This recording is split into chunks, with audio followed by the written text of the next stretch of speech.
আমি ফেসবুকে একটা বিয়া শাদির গ্রুপও ঢুকছি। তখন একটা সুন্দর ফুড়ির বায়োডাটা দেখিয়া তাইরে ইনবক্সে মেসেজ দিলাম। ভাবলাম ফুড়িয়ে গিয়ে আমার মেসেজের রিপ্লাই দিত না, কিন্তু কিছুক্ষণ পর দেখলাম ফুড়িয়ে গিয়ে আমার মেসেজের উত্তর দিছে। আমি তখন তাইরে কইলাম আমি আপনারে বিয়া করতাম চাই। তখন ফুড়িয়ে গিয়ে কইল তে তো বালা, দেখি আপনার বায়োডাটাটা দেখা। আমি তখন সাথে সাথে আমার বায়োডাটাটা দিলাম। এখন অনেকে ভাবরায় আমি অত তাড়াতাড়ি আমার বায়োডাটা দিলাম কিলা।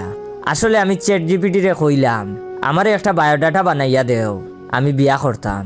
তারপরে চ্যাট জিপিটির গেছ থাকি বায়োডাটা নিয়ে আমি ও ফুড়িরে দিছিলাম।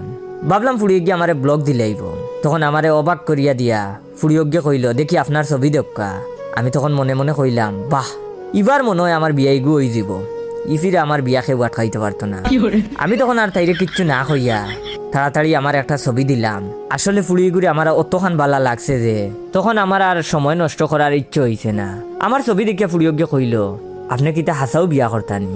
আমি হঠাৎ ফুড়িয়েগুর মুখে এই প্রশ্ন শুনিয়া কইলাম বুঝলাম না। কইয়াও আমি আমার ফটো দেখাত লাগিয়া দেখি আমি ভুল করি আমার দাদার ছবি ফাটাই লিছি। এখন আপনারা হোক্কা আমার কিলা লাগে। এরপরে ফুড়িয়জ্ঞে কইল আমি রাজি, আপনার আব্বা আম্মারে আমরার বাসাত পাঠাক্কা।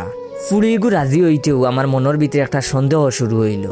আমি তখন আমার বায়োডাটা একটা পড়া শুরু করলাম। নাম দেখি জয়, জাতীয়তা আমেরিকা।